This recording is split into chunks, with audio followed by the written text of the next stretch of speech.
There we go. So, hello everyone again, and welcome to day two of our dyslexia series, our Dyslexia Tuesdays.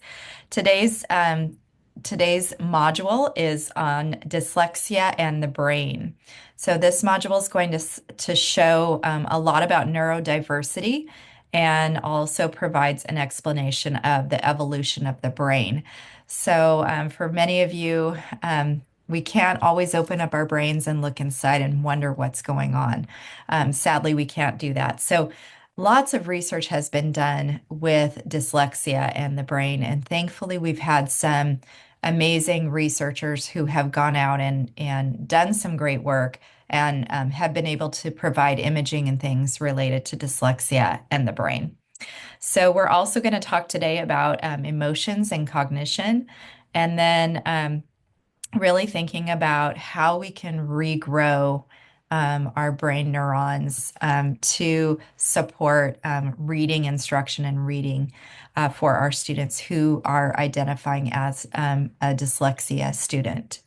I want to thank the founders of this training, Rebecca Gottlieb, Dr. Sue Sears, and then Dr. Mary Ann Wolf, who have really studied this through the UC-CSU Collaborative and created these beautiful modules that are open to the public to share. So let's get started. And here we go. So looking at the modules, I want you to get familiarized with this. You'll see this is a self-paced class, but I'm actually chose to present it to you and to bring in some collaboration and some time to share and talk. So for this one, we are really going to look under the hood of reading and look at, once again, reading the neurobiological disability of a learning disability through dyslexia, and then learn some facts about our brains. So, this module is something you can see on the left. It has these little beautiful little circles that show how close you are to the end. So, we'll continue to fast forward and move on to our objectives. So you can see today we're going to talk about the neurodiversity and explain how dyslexia contributes to neurodiversity. We're going to look at genes, experiences, and environmental effects on our genes and how to reshape our brains so that we can be better readers. We're going to look at our changing development of the brain. And yes, our brains do change and develop as we get older. And we're going to take a look at that. We're going to look at an evolutionary, explanation of the reading brain and then how this affects and provides insights into parents, educators, and the public. So really looking at labels, looking at how we identify students with dyslexia and then how they feel about those identifications. Describing the relationship between emotion and cognition in the brain and looking at advantages and challenges associated with a dyslexic brain. Many of you here probably have a student who has dyslexia or know of someone that does. And, you know, honestly, in researching this, I look back and go, gosh, could I have spent more time in reading intervention and reading support? Because I'm not a very strong reader either.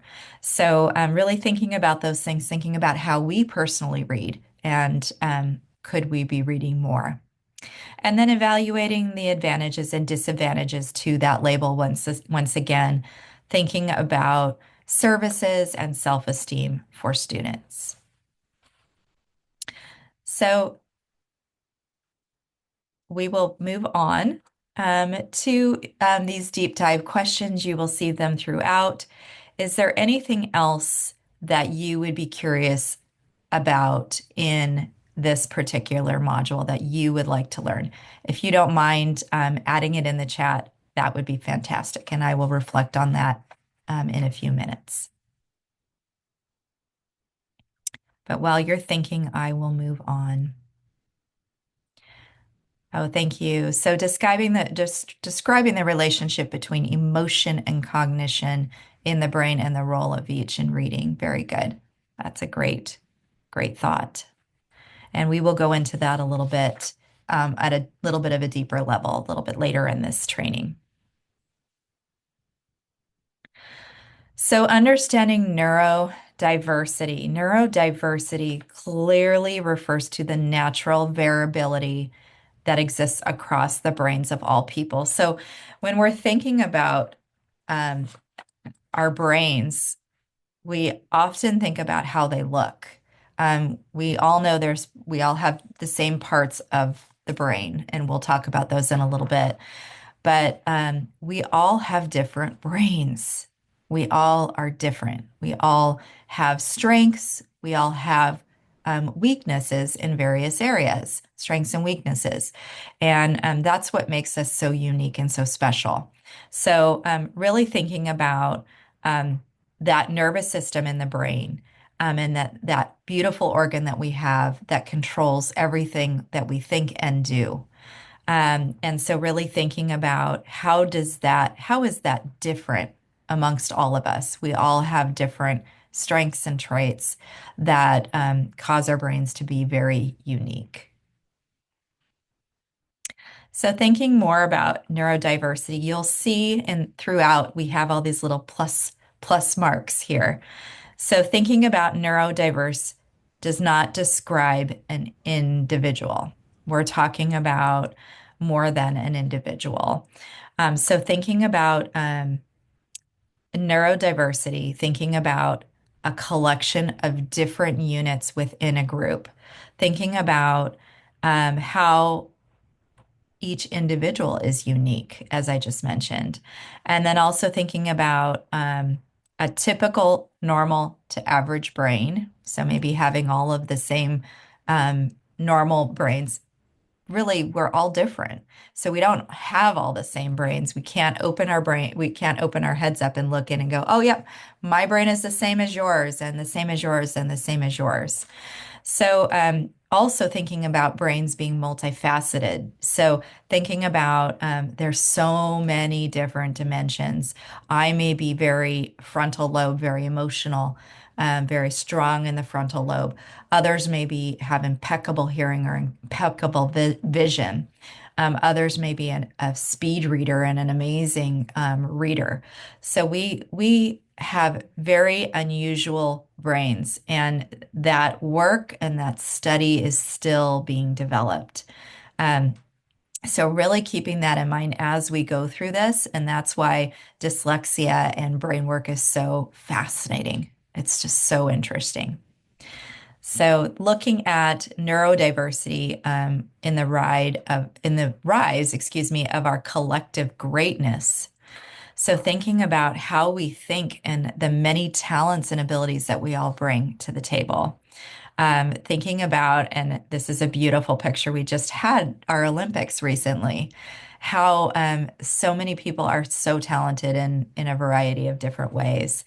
Thinking about our athletes, our scientists, our artists, and how they bring so much to the table. So we all have such unique greatness that we all need to always celebrate. Understanding neurodiversity and can improve education. So really thinking about, once again, developing all kinds of learners, celebrating our universal design for learning and celebrating all those unique learners who learn differently, who may learn by reading, who may learn by technology, who may learn by art, and that it takes all kinds of different people in this world, and that we can benefit from these differences and learn from each other and create some amazing things by recognizing that we all are unique learners. So, thinking about neurodiverse, the word neurodiverse, as I just shared, looking at these examples, number one, the first grade students in Miss Lee's class at a Title I school. Number two, the students in Mr. Grun I'm going to slaughter his name, Gralado's AP English class at a private high school, and then the students at Mrs. Washington's inclusive classroom. Which of the following would you describe as neurodiverse? Please put it in the chat.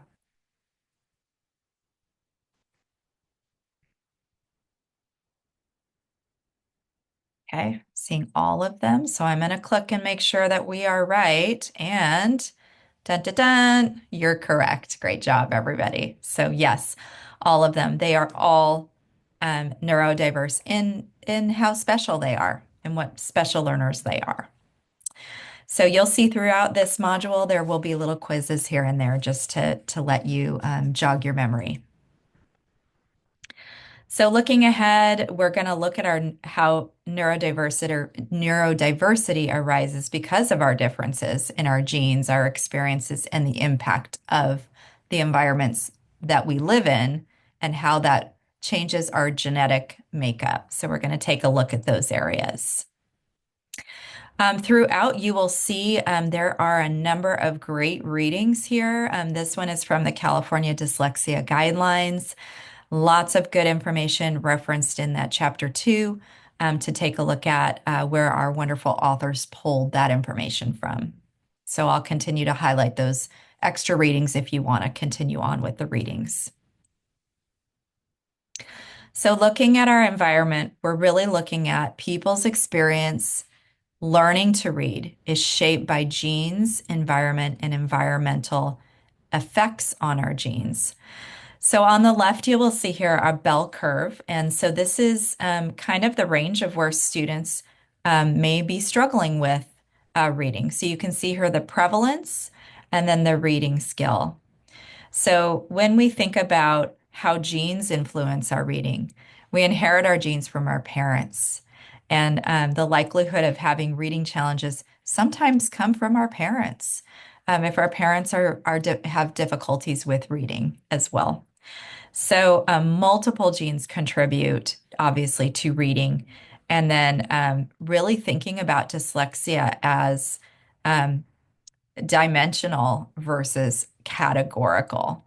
So looking at reading skill, and you can see here, this was in our introductory module. We talked about this a little bit in our first day, but looking at it as on a continuum.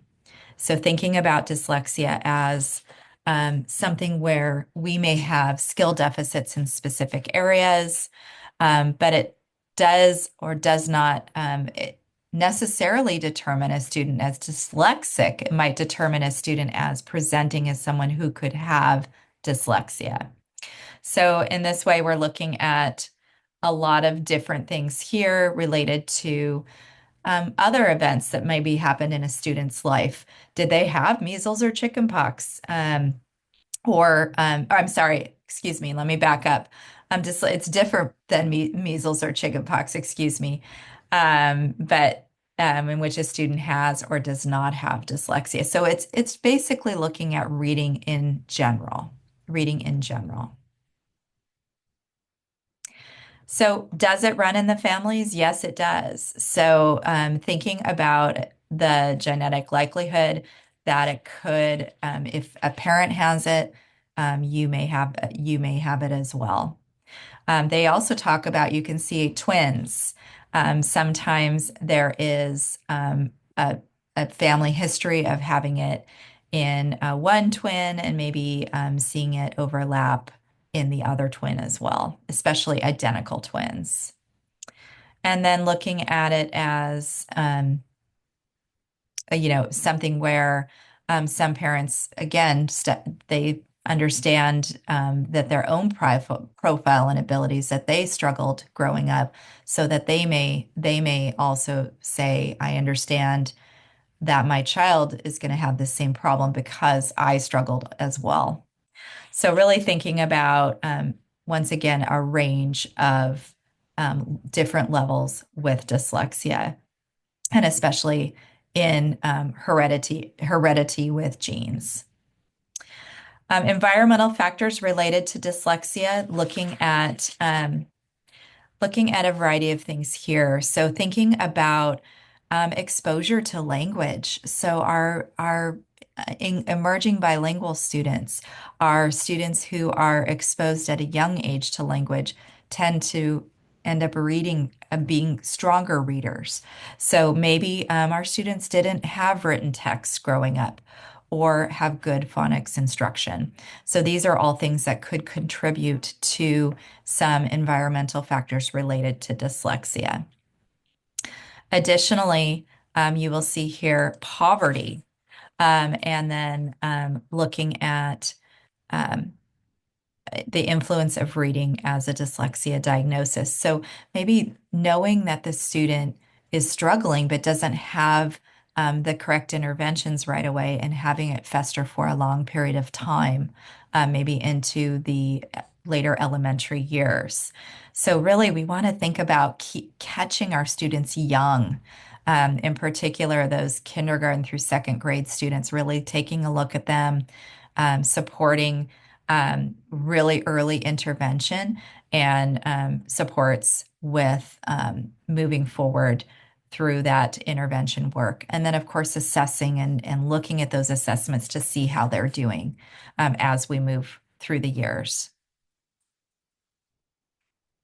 So I love this little visual. I just want to say before we move on that our genes are not our destiny. So knowing that um, we have the genes we have, but we can once again regrow those neurons in our brain. We can work through the reading stresses and work through those issues through intervention, through supports, through all the accommodations and things that all of you do within your classrooms to help improve reading for students.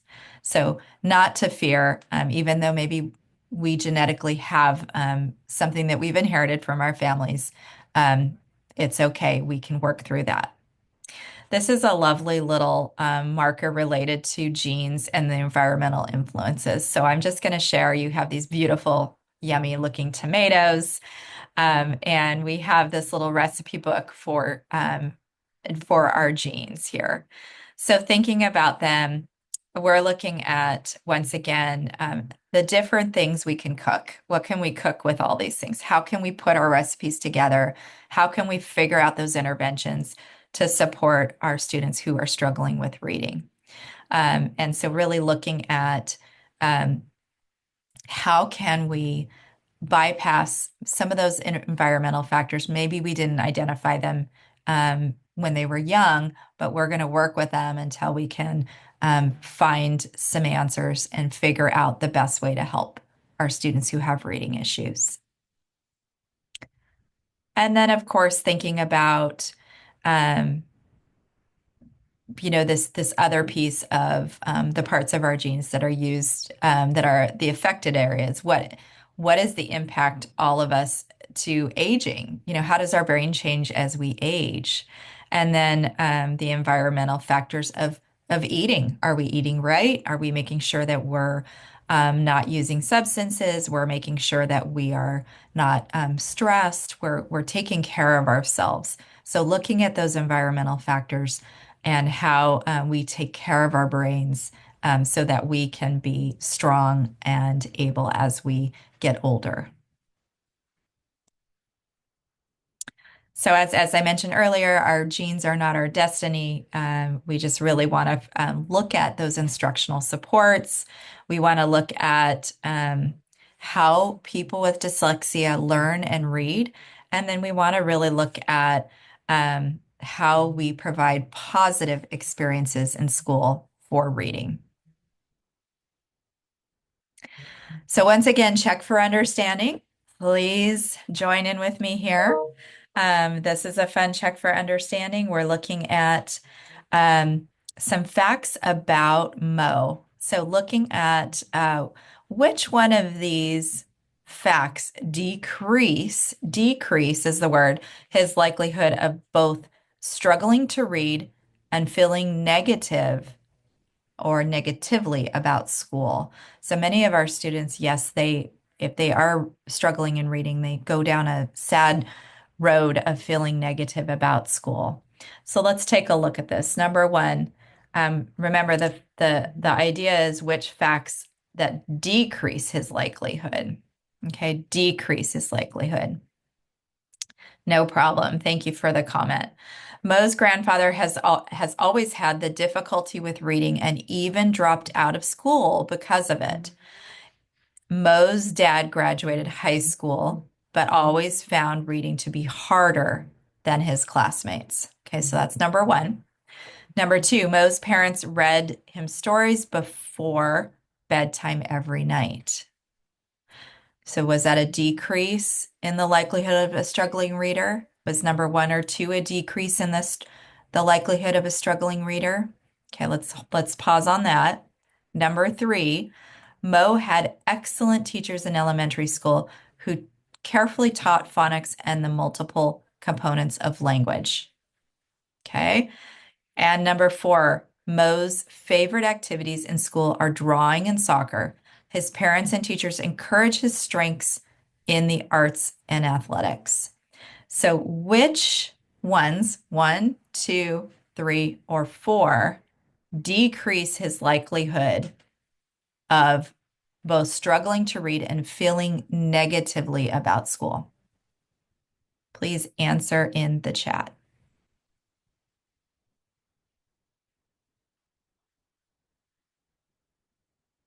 Okay, I have maybe two and three. Okay. Two, three, and four. I would agree two, three, and four. Okay. So number one, we all know that Mo's grandfather had the difficulty, right? He dropped out of school, but always found reading to be harder. So is his grandfather going to decrease a negative attitude or increase or decrease a negative attitude for school? Probably be kind of negative on school. So it definitely would not be number one. Number two, Mo's parents read him stories before bedtime every night. Is he going to learn to love reading as he grows up? For sure he is. So I'm going to check number two. I agree with all of you for number two. Number three, Mo had excellent teachers in elementary school who carefully taught phonics and multiple components of language. So he's had that really good foundational skills with the phonics and the multiple components. So more than likely, he's going to probably be a pretty good reader growing up. So I would definitely mark three. And then number four, Mo's favorite activities in school are drawing and soccer.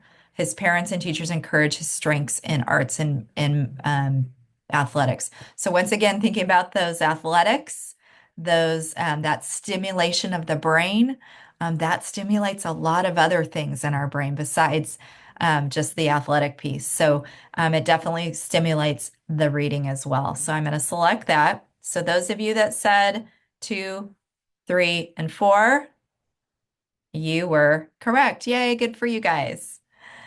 So again, I'm going to show you, of course, it gives you an example here of why those areas were an increase, or that first area was an increase. And then it shows you, of course, the decrease, which I already went over. So looking ahead, we are going to look at, once again, um, the influence of genes in the environment is evident also in brain development. So really looking at that. And then we're going to see what being born ready-made, our brains are constantly changing and adapting. So that kind of makes me happy thinking about that because I always want to learn and grow with everything. And so if you think about all the things that you've learned in the course of the last few months, it's amazing. So we are always changing, we're always learning, and we're always growing, which is great, no matter how old we are. So once again, there's a little reading for you there, some resources to share, and great insights if you want to continue to explore. So our brains change across our whole lifespan. So it doesn't mean once you're an adult, you're done. You are going to continue to grow, as I just mentioned. And a large part is due to both the experiences that we have and the relationships we build. So the friendships we make, the things we learn from each other, it's just really adds to the makeup of our brain and how we grow and learn. So thinking about the increase and decrease in the density of our brain cells, thinking about that from age 0 to 90. I don't know why they cut it off at 90. I think it should go longer than 90 because I know some very old people who are in their 95 to 100 age range and they are still learning. So I definitely wouldn't cut it off at 90, even though it says that. And thank you for agreeing with me. So I'm just so thankful that we continue to grow and we continue to learn. So, looking at our experiences and our relationships, just build in that amazing brain growth.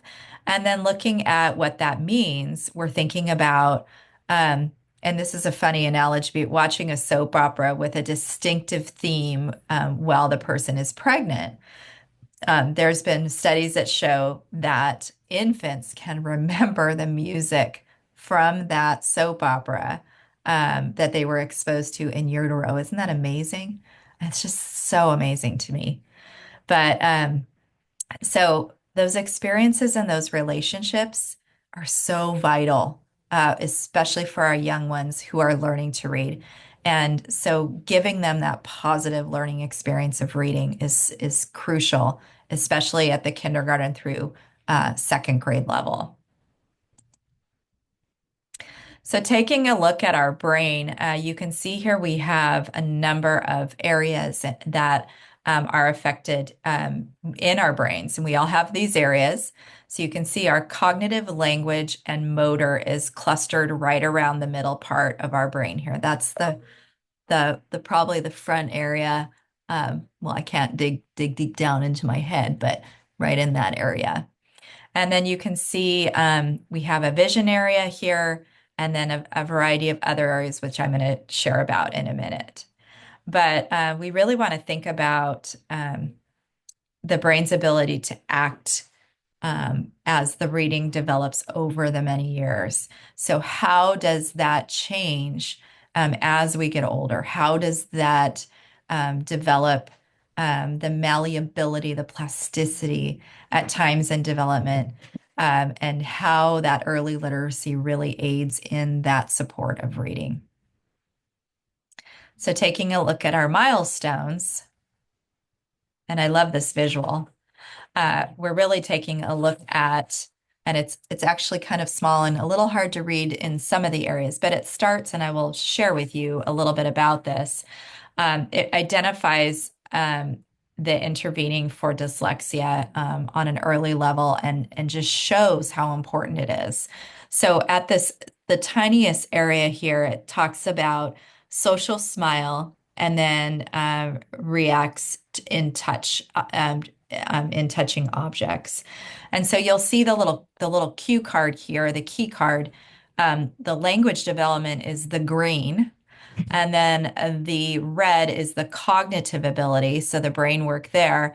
And then the literacy is the blue. So you can see how each of those strands are fostered throughout this arc of support. So, really thinking about fluent speech, complex directions, and reading and writing being right here. And this area is in the 8-year-old mark right there. So, thinking about those milestones of reading acquisition from a little bitty baby all the way up to the acquisition of fluent speech, complex directions, following those, and then reading and writing. So this visual just really shows how we grow brain cells from a little bitty baby all the way up to an 8-year-old mark. So in our discussion questions, we're going to just do a few little discussion questions here. Number one, why is it important for teachers to know that the brain is plastic? When we think plastic, we think of that plastic water bottle, but it's not that kind of plastic. But it is growing. And why is it important for policymakers to know that the brain is plastic and growing? Why would that be important to know? Go ahead and put it in the chat.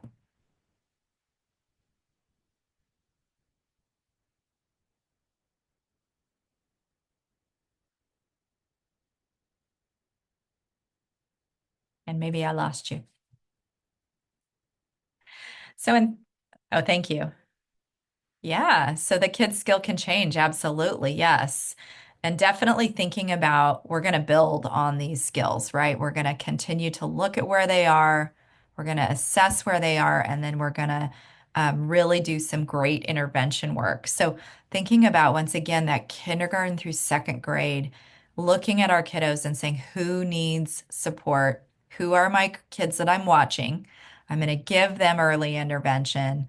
I'm going to make sure that I'm shaping those skills, as our wonderful participant said, and growing those neurons in the brain so that they have a robust reading opportunity. Um, yeah, and then also thank you for that. They can possibly provide funding for this type of work. So thinking about our screening process, how are we screening our kids?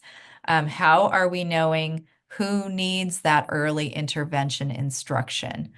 We need to really think about how we are influencing those policymakers to make this a mandate early on so that we get our students the help they need immediately when they're young so that when they become adults, they have grown those neurons and they're successful people in society. All right, taking a look at our number two, thank you for the answers there. In what sense are teachers brain builders? What does the idea of teachers as builders offer to you new directions in your teaching? So if you're not a teacher, really thinking about for that one, how can we build our brains? How can we support? And once again, looking at those skills and building brain power. So some of the ideas behind this, thinking about language. How are we encouraging language for our students? How are we encouraging complete sentences instead of just one word phrases? How are we encouraging students to respond to questions, to respond to reading? Are we having them only write it? Are we having them just fill in the blank? But how are we doing it? And then also thinking about how are we teaching reading? How are we using all the different components to teach reading? Additionally, thinking about those social emotional relationships. We talked about that grandfather who just struggled with reading, and really encouraging that reading can be fun, reading can be entertaining and be wonderful. So, thinking about our special education teacher working with a dispirited fifth grade student with dyslexia, and we may know someone like this, would it be helpful to tell them about the strengths of their brain and the differences that underlie how they learn to read? Why or why not? Consider the personality or temperamental differences that exist among your students. So, oftentimes we don't catch our students young. We know that at fifth grade they're struggling. And yet we all have strengths and talents. So thinking about those talents and strengths and really encouraging students through various supports, through various emotional supports, that they are intelligent in their own way, and we all learn differently, and that's a gift we all have. We're different. We're all different learners, and that's okay to be different. So that's something that I encouraged with my students when I had students that presented like a student with dyslexia. Any other thoughts to that question? And it's okay if you don't. I will move on if not. Okay. So in this next area, we're going to really think about, again, the brain being plastic, not a plastic water bottle, but being so plastic, thinking about that it's not genetically programmed to read. Isn't that interesting? Not programmed to read. So we are not programmed to read. Instead, each reader must build a reading brain. So we have to program our brain to become a good reader and repurposing brain areas that evolved for other purposes. So thinking about where are our strengths? How are we a visual learner? And how are we going to repurpose those areas to become a stronger reader? So once again, some readings for you to take a look at.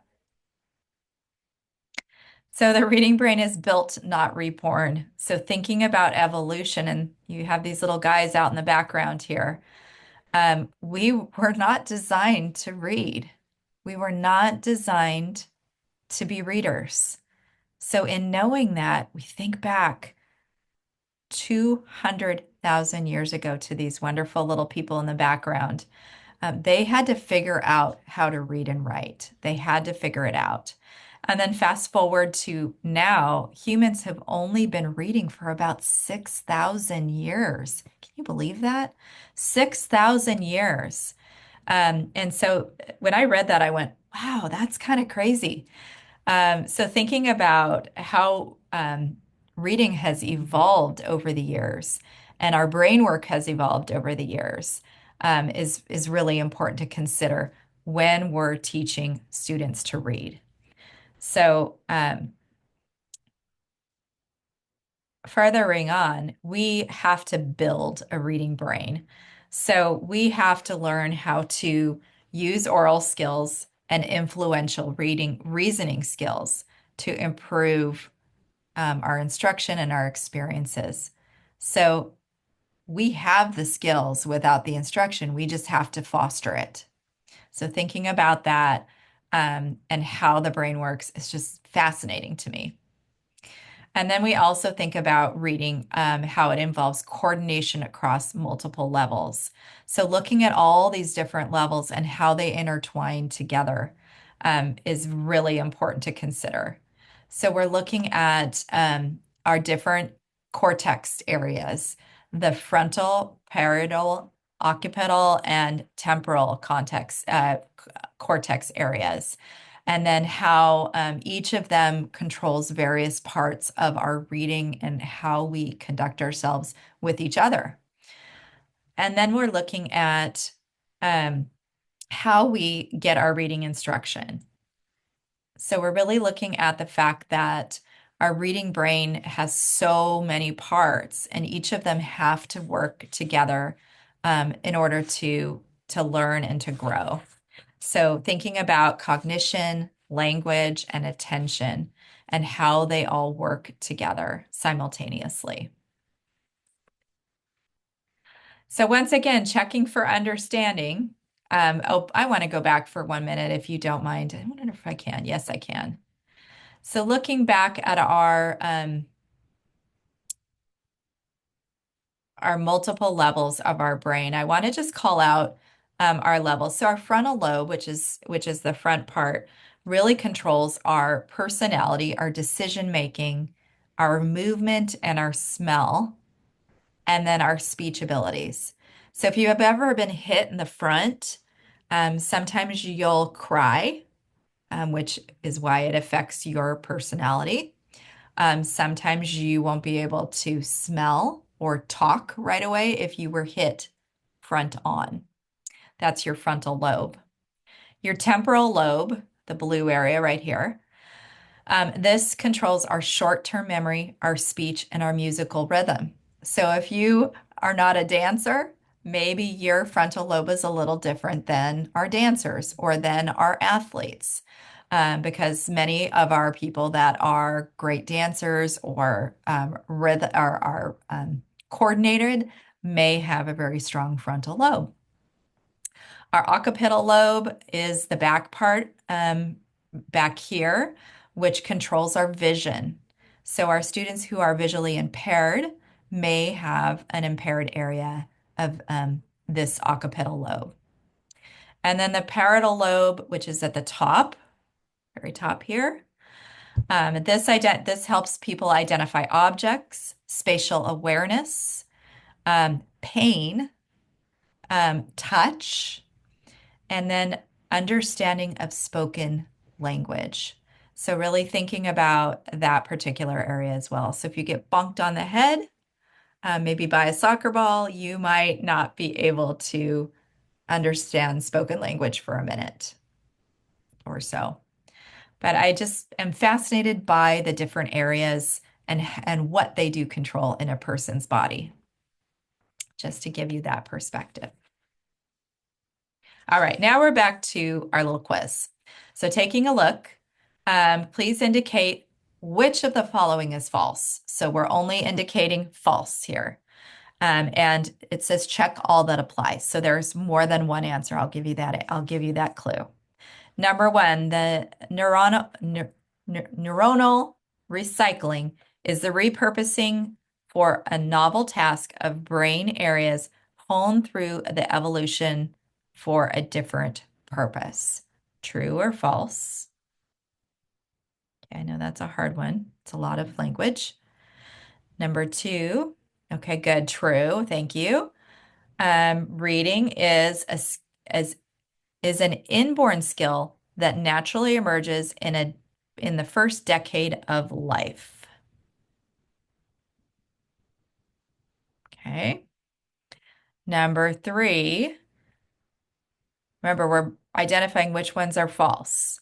The reading part of the brain is located in the prefrontal cortex, the frontmost part of the brain that supports the most complex behaviors. Okay, that one is true. I'm sorry, is that one true or false? All right, well, good of a pause. Okay. And when we read, we use parts of our brain that are active when we listen, feel emotions, pay attention, reason, and coordinate our movements. So I see one correct answer. One correct answer. The reading part of the brain is located in the prefrontal cortex. That is correct. That is false. There's one more false. Anyone see it? Okay, I'll give you a clue. Reading is an inborn skill. It is not an inborn skill. We have to learn it. So yes, that is the other false. So great job. Thank you guys for joining in on me there. And then you'll see the examples, the explanations here. We doing okay, everybody? Thumbs up? I hope so. All right, looking ahead, we're going to look at how the reading brain is made up of multiple interconnected brain regions across the whole brain. And so we're going to look at the cognition, codependent components of the reading brain. So what needs to connect to the other thing? And once again, here's some readings for you all to look at. So looking at emotion and cognition connection. This is so interconnected. I can't even tell you. So we're going to take a look at the history of this and how it can be viewed as antagonistic. So thinking about our how do we feel about learning and how we feel about thinking and reading and how much emotion goes into that. So in the brain, emotion and cognition are intertwined. So what does that mean? Thinking about passion and reasoning. Emotions interfere with our ability to think and reason clearly. Thinking about what do we care about. Sometimes what we care about gets in the way of how we think because we get so emotional. That just happens. Thinking about in the reading brain, emotion and cognition are again intertwined by the different areas that we see here. So thinking about students who maybe are ashamed of reading, who don't like reading because they haven't had a good reading experience and they're very self-conscious about reading. I was one of those students. So thinking about, I don't want to read out loud because I know that I don't read fluently like other students do. And then thinking about social emotions and social justice in reading, thinking about how do we Um, how do students feel in school when they read either out loud or with a partner, and how they identify as readers? Thinking about how we bring in content that allows them to experience life experiences through reading, thinking about diverse backgrounds and how we encourage reading about diverse backgrounds and encouraging those great resources that are out there on the internet, in our different apps that we have for reading, and so on. And then looking at that social emotional experiences for some students with dyslexia, it really does cause a lot of stress with our students. Many students might feel ashamed to have reading issues. They may have frustration or anger in learning how to read and know that they're different. Um, but we hope through the work that we do that we encourage um, the intelligence to persevere and succeed, and give them the tools and the strength to understand that they are unique learners, and that's wonderful. So looking at our check for understanding, we have a few of these. We're going to check today all that are true this time. So paying attention to students' social or emotional experiences when teaching them to read can facilitate their cognitive processes while reading.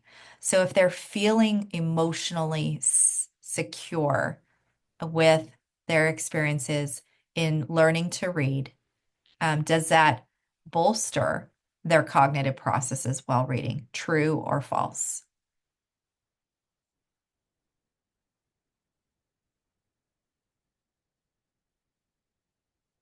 Okay, we'll give it a minute.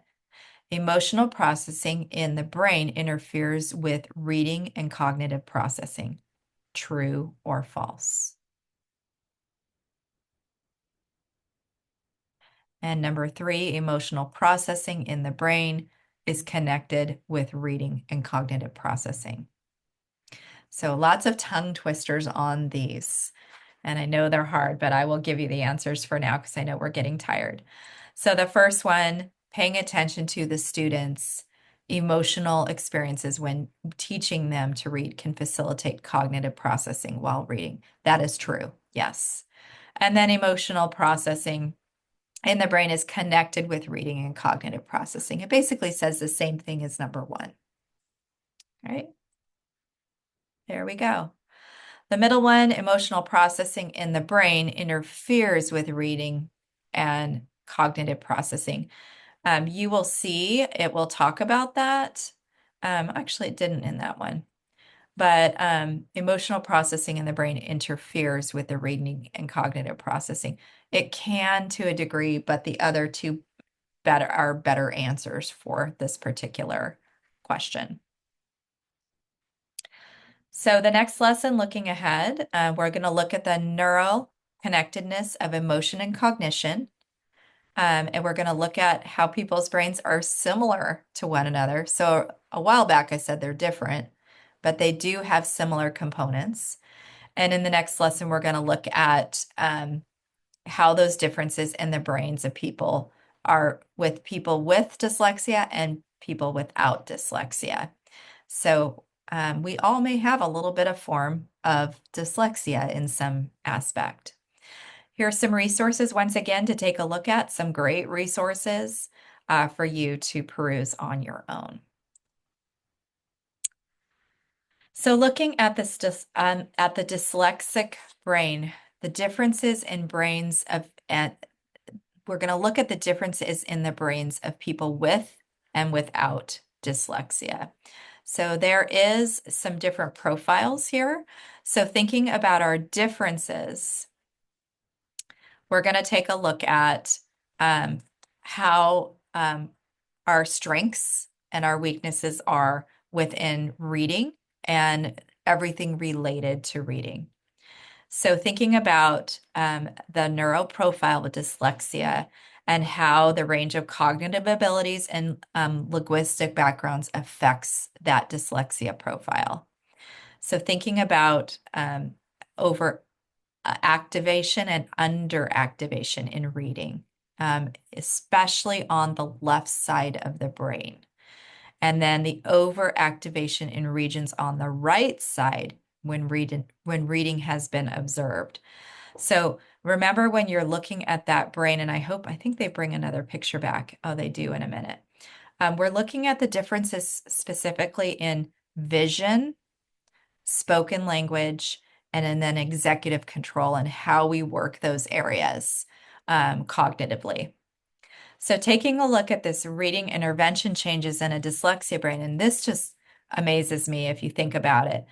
We do not have a lot of imaging available. It's only been available for a short amount of time, about 50 plus years.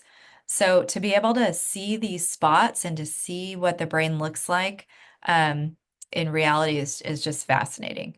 So you can see here, sample A is children with no remediation, no support related to intervention work. So there's been no activation in these particular brains before the remediation or the reading task. And then the sample B, you can see the dyslexic children and how, with remediation, how it supports those spots. They tend to kind of go away a little bit. So they kind of fade off a little bit. So really thinking about in this one, reading intervention, how it changes our brain. If we're given that intervention and that support, it will change the makeup of our brains. So with that intensive support. So once again, really pushing that early intervention, and how with early intervention, it really starts to help produce that neuro pathways and those changes within the brain itself. And then the dyslexia advantage, and I loved this slide thinking about um, that students have an advantage um, having dyslexia. Many of them are so creative. They might be our athletes, they might be our entrepreneurs, they might be our artistic students. They have those amazing strengths in those areas. So when you're working with a student that presents as a student with dyslexia, thinking about what are their strengths? What can they do? Yes, reading is hard, but what can they do? Um, those visual spatial perception, that pattern recognition, that creative thinking. Many of our dyslexics are very, very good in these areas. So really celebrating the advantages that they do have being a student with dyslexia. So this slide is so interesting because it earlier on talked about our brains being different. But now it is sharing that the brains of people with and without dyslexia are more alike than different, which maybe you've never thought of. So thinking about our advantages, maybe we have some visual spatial perception strengths. Maybe we have that pattern cognition, that creative thinking, that empathetic reasoning. Maybe we're able to do some beautiful things, like our peers that are dyslexic or not dyslexic, but really celebrating our strengths and weaknesses, knowing that we're all different learners, and really thinking about that we have students in every classroom that have learning struggles, reading struggles, and we all learn differently, which really contributes a lot to our classrooms and to what we do. So you'll see here a couple things, and I'm gonna, no problem, Joel. And so I just want to share applying your knowledge once again, thinking about these things as you move throughout your day, thinking about why would it be difficult to identify dyslexia risk in neuroimaging? Why would that be hard? Because our brains are always changing. They're always changing. So maybe one day it looks different, and then with reading support and intervention, it changes. And then thinking about Um, how can this research change teachers and parents' mindsets about children with dyslexia? So, really thinking about that kindergarten through second grade, and I'm not saying third, fourth, and fifth, but really thinking about what are you doing for interventions? Thinking about how are you identifying your students who maybe are struggling in reading, and then thinking about your strengths and weaknesses of all your students, building up those weaknesses and celebrating those strengths. So looking ahead, we are in our second to last module here. So looking ahead, we're thinking about now our labels. So thinking about, can we call a student that presents as a dyslexic student? And how does that affect them? What positive things come out of that, and what possible negative things come out of that label? So once again, more reading opportunities for all of you to take a look at. And that double-edged sword. So really thinking about, should we label our students with the word dyslexia? There are a lot of advantages and disadvantages to that. So thinking about our labels and what a label can do for a person. Obviously, we know that labels can give students services and supports, but we also know that it can also be sad and emotional as well. So really keeping an eye on how we add the label of dyslexia to our students. So in this case, we have two different charts here, and I want to call attention that in a minute you will see a handout to this chart, which is, I think, a really helpful chart. But looking at our loose labels and then looking or lose the labels, excuse me, and then looking at use the labels. So looking at several areas of efficiency, stigma, and self-esteem, inability, interactability, and accommodations, and equity. Should we lose the labels versus should we keep the labels and use the labels? So, looking at these areas in efficiency, we're really taking a look at, in losing the labels, we don't want to lead assumptions. We want to really think about how we can, teachers and students can make poor assumptions about a student who maybe has had the label of dyslexia. But in using the label, we want to think about, how can we understand and target the student's needs? How can we support the student with additional programming and intervention to support those needs? So I'll let you be the judge of which one to use or lose. In our stigma and self-esteem, we're looking at um, what is normal and what is not normal, biases, environmental things. And then in using that label, we're looking at strengths and weaknesses and building that self-esteem. So thinking about, how can we encourage, hey, you are so strong in this area, but we need to help you in this area. And of course, a lot of it is through intervention and supports as well. And then intractability and accommodations, looking at particularly the poor reader excuse, thinking about, I just can't read. I flat out can't do it, so I'm not going to try. And I become that self-fulfilling prophecy of not a good reader. But then looking at, on the positive side, accommodations, services, and supports, and getting that label and getting the help you need in order to improve academically in all areas. And then on an equity front, thinking about the gaps in equity, thinking about the people, the genders, the races that may be identified through putting in that label. But then on the other side, giving students help through an IEP or through a 504 plan. So I just want to call attention to this graphic here. This is a lovely graphic that highlights just what I shared. And it's something really to think about and to talk about with your teams. Lovely graphic there for you to share.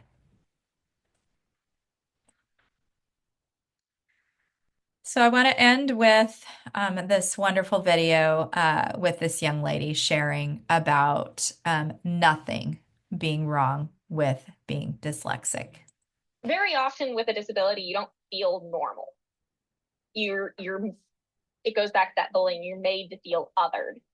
And now today, I don't feel othered. I feel normal. Like, and especially like there's so much more awareness in the world now with disabilities, and it's very common. There's nothing wrong with it. There's nothing wrong with being dyslexic. There's nothing wrong with having ADHD. There's nothing wrong to have a disability. You just need a little extra help. And I think that's so wonderful today. It seems to be getting better and better with that acknowledging that it exists, and that I don't know, I just feel normal now. And I feel like that rounds it out to now where everything's good.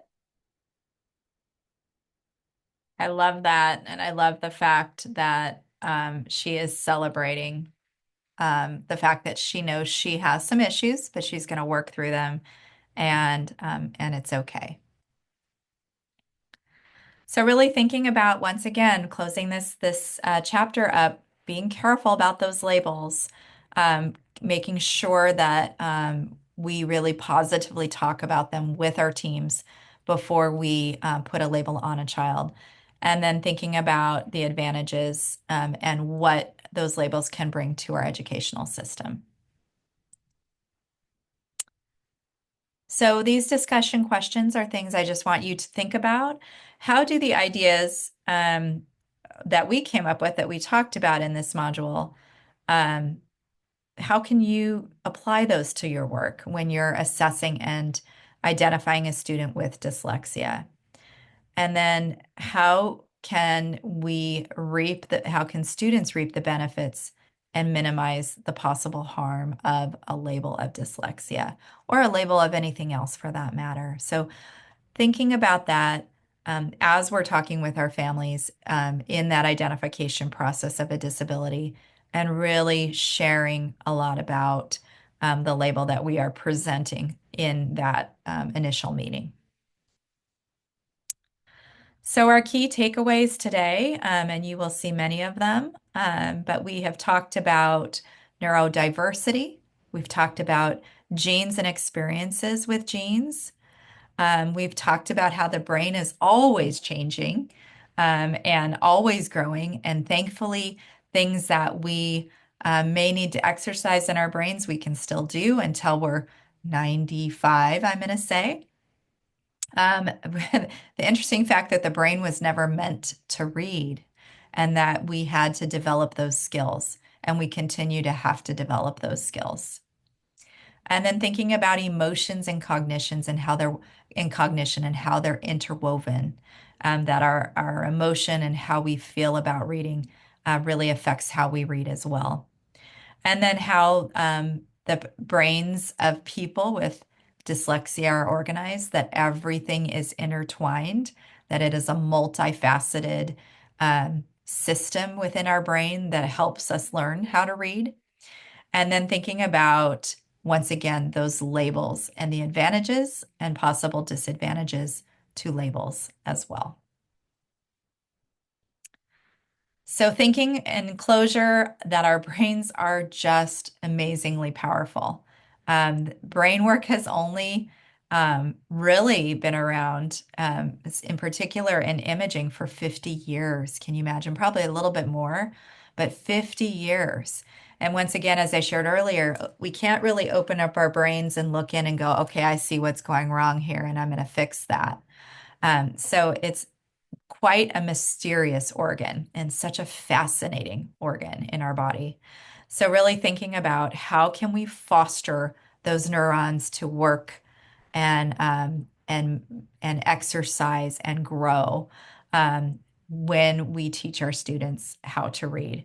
How can we continue to encourage positive reading experiences at a young age so that our students become very strong readers in life and love to read?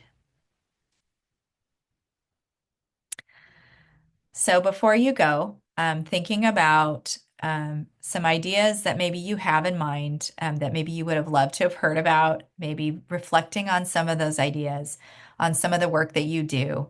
But thinking about this module, thinking about next steps and your crusade that you're going to take with you as you go home today. So, really thinking about some things to take with you from this module. And we really hope that you continue on to the next one, which will be in the next, actually next Tuesday. So, thank you for the feedback. Yeah, the brain was never meant to read. Isn't that bizarre? I just can't even believe that.